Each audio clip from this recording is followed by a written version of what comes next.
आप लोगों को कैस्ट्रॉन क्लास में स्वागत है। इस चैनल को सब्सक्राइब एंड लाइक करना ना भूलें और बेल आइकन का बटन दबा दें। आज आपको प्रतिलेखन संख्या 23 और 24 लिखाएंगे 100 के स्पीड में। पेंसिल कॉपी लेकर तैयार हैं। Ready, last ready, start. भाइयों और बहनों, आज मुझे बड़ी प्रसन्नता है कि हमारे बड़े बड़े कृषि वैज्ञानिक और कृषि विशेषज्ञ अपने अनुसंधानों के सार राष्ट्रभाषा हिंदी में प्रस्तुत करने के लिए पूरे देश से यहाँ एकत्र हुए हैं। मैं तो हमेशा ही कहता रहा हूँ कि किसानों तक नई जानकारी उनकी ही भाषा में पहुँचाई जा सकती है। आपने अच्छा किया कि श्री गणेश राष्ट्रभाषा हिंदी से किया।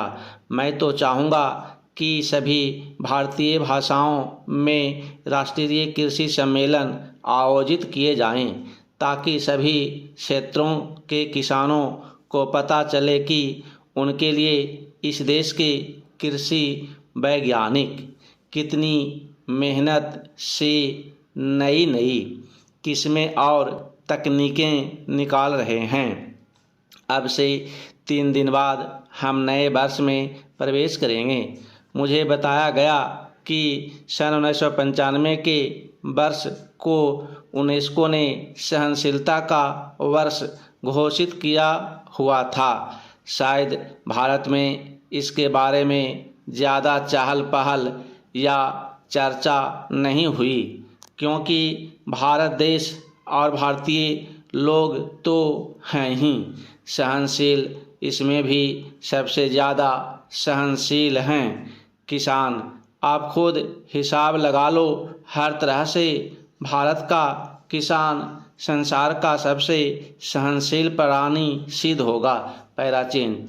आजकल जाड़ा जोरों से पड़ना शुरू हो गया है, फिर भी उत्तर भारत का किसान शीत लहर की परवाह किए बिना आधी रात को उठकर अपने गेहूं के खेत में पानी लगा रहा है, क्योंकि बिजली कुछ घंटों के लिए आती है। किसान ठंड सहकर फसल उगाएगा और फसल पकते पकते गर्मियां शुरू हो जाएंगी, तो जेठ की तपती धूप में वह खेतों में कटाई व मड़ाई का काम करेगा। यह जाड़ा पाला सहना और कड़ी गर्मी में पसीने से लथपथ होकर काम करते रहना, इतनी सहनशीलता बस किसान के बूते की ही है। फिर हिंदी बोलने वाला तो और भी ज़्यादा सहनशील है, हर हाल में जी रहा है।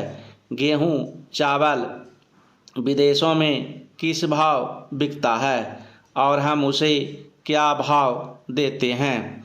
हर चीज़ के दाम आसमान पर पहुंच गए हैं।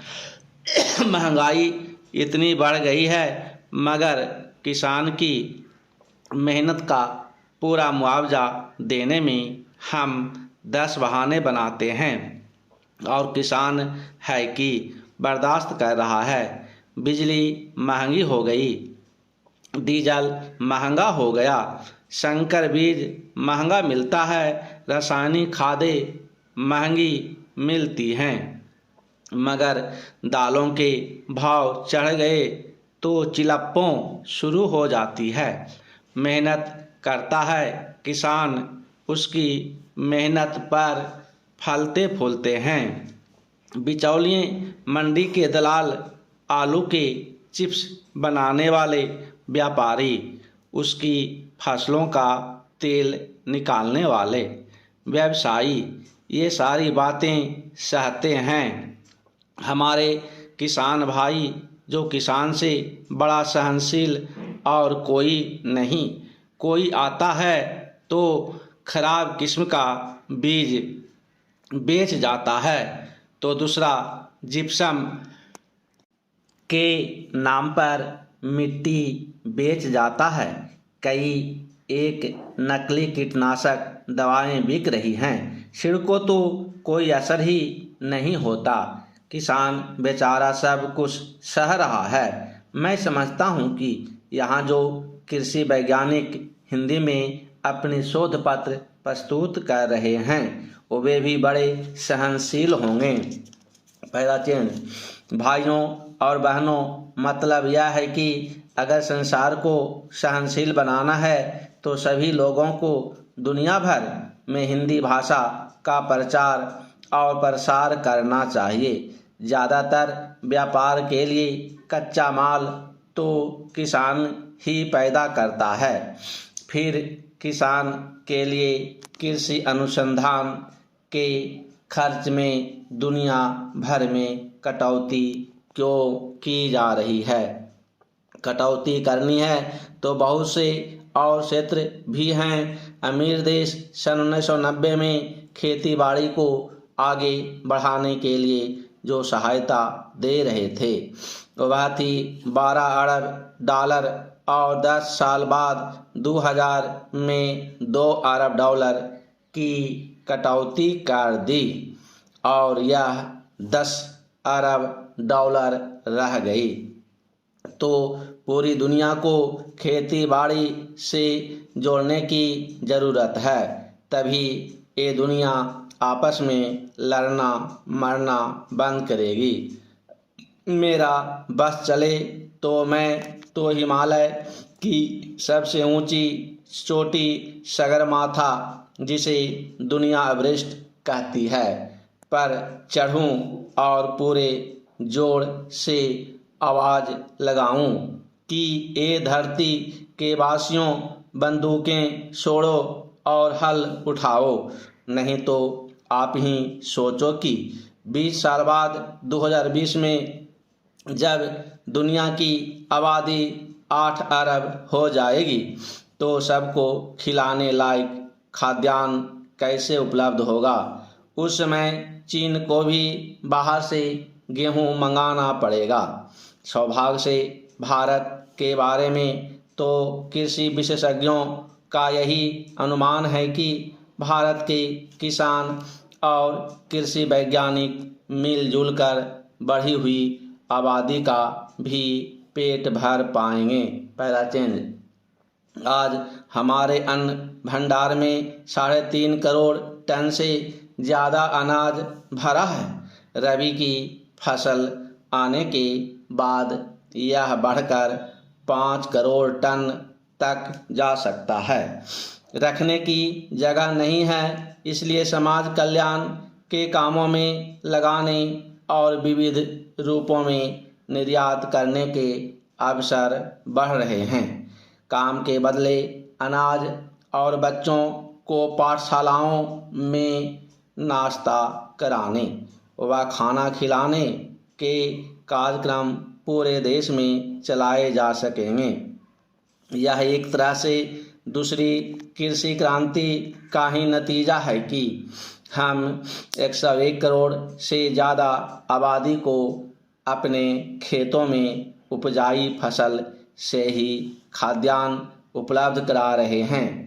खाने वाले तेल की कुछ वर्ष पहले कमी हुई थी।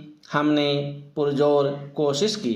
पिछले कुछ वर्षों में आयात तो घटकर प्रति वर्ष 300 करोड़ रुपये का हो गया। वहीं तिलहनी फसलों और उनसे उत्पन्न पदार्थों का निर्यात 8 गुना बढ़कर 2500 करोड़ रुपये से भी ऊपर हो गया। यह सब फल है किसानों, वैज्ञानिकों एवं प्रसार कार्यकर्ताओं के अथक प्रयास का। इस प्रगति में आज कृषि वैज्ञानिकों का योगदान किसी से छुपा नहीं है। इसे सारी दुनिया मानती है। जहाँ भी भूख है वहाँ लोग भारत की मिसाल देते हैं कि देखो इस महान देश ने भूख की चुनौती का किस तरह हटकर सामना किया। आज जब निर्यात के अवसर खुले हैं, विश्व का परिवेश बदल रहा है। सारी दुनिया के बाजार खुल गए हैं। सौभाग्य से दुनिया में शाकाहार भी बढ़ रहा है। इस समय हमारे विविध व्यंजनों को विश्व बाजार में प्रचलित करने के बड़े मौके हैं। समाप्त। अगर डिक्टेशन अच्छा लगा तो सब्सक्राइब एंड लाइक करना ना भूलें। धन्यवाद।